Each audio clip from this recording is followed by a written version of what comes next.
Two tough losses in a row, and including a shutout to Oklahoma State. What can you guys do to turn around this tough little streak you got going?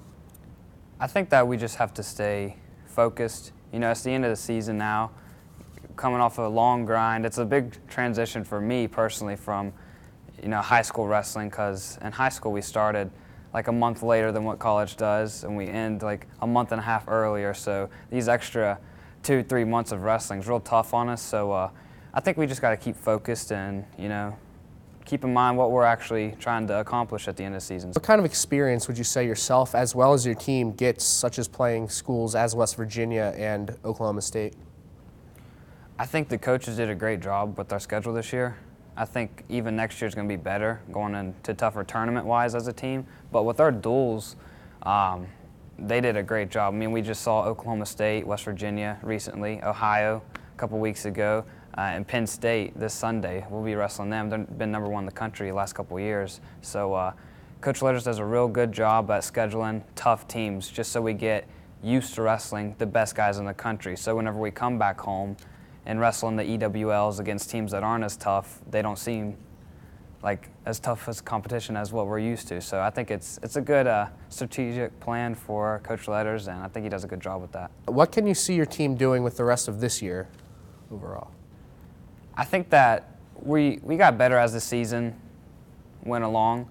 So at first it started a little rocky, and guys making weight for the first time. It was a little rough.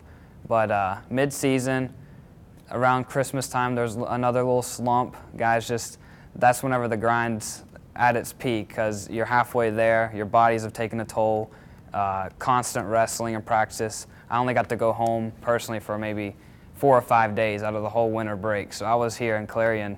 It was like a ghost town. So, just wrestling for 6 months out of the year, it's going to take a toll on you. But I think that towards the end of the season, we're getting better, if it makes sense. Our bodies are used to it now. So I feel like they keep throwing all these tournaments and duels at us, and it's just like, all right, bring it on. We're used to this. We're ready to go. So I think as the season goes along, we're getting a lot better. And what is your team and your personal short-term goals for the remainder of this season, maybe even next season? I'd say with the team, of course, we want to win the EWLs and place as high as we can in nationals, because we have a young team. 6 of the 10 are freshmen, 6 of the 10 starters. So of course we have a young team. We're not predicted to do much damage in the NCAAs or EWL tournaments. So I think one of our main goals is just to show people that we're not just true freshmen, like kids wrestling. We're going to show some fight, and we want to make some noise at those tournaments. And individually, I think going to making it to the NCAA tournament would be great as a freshman, but winning it would be even better. So that's always the #1 goal, is winning a national championship. And what's the long-term goals, again, individually as well as with the program? With our recruiting class ranked top 10 in the Division I last year, I think our main goal for long-term wise is just to change the reputation of what Clarion fallen into. In the 90s, they were the Iowas, they were the Penn State, they were Ohio State, and it kind of fell down through coaches changing.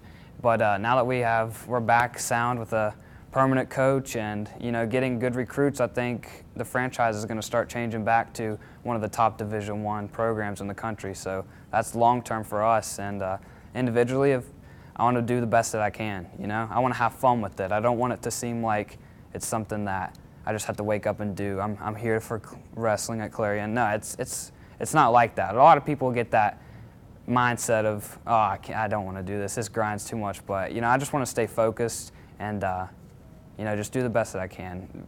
Leave Clarion being a national champion that'd be awesome. How did you hear about Clarion University? Coach Letters. He was at Penn State, and my high school coach would bring in Penn State, Ohio State, Virginia Tech, all these college teams to our gym, and they would run clinics throughout the summer.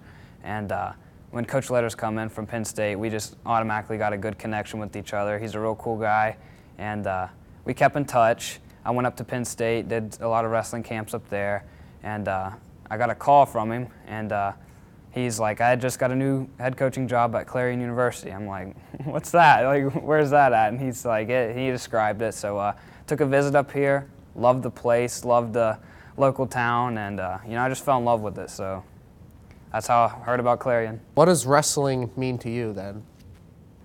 That's a big question. Wrestling to me, it's a lot about the hard work and discipline, I would say. People see us at the CAF or at Gimel, and there's no food on our plates, or we can barely drink anything, and it's like, why put yourself through all that torture? And it's just like, not everyone can do it. Not everyone can sacrifice what all we do. I didn't get to spend, I'm 6 hours away from home, so I didn't get to spend time with my family throughout break. Christmas, it was open up presents and go directly to my suitcase and pack it all up because I'm leaving to go back to Clarion. So, I give up a lot, but it's worth it in the end, I think. I can see myself developing from a kid to a man, so I think wrestling's really helped in a lot of aspects of my life. And who would you give the most credit to who you are today as a wrestler, and who would you say your biggest supporters have been? Definitely my family and coaches.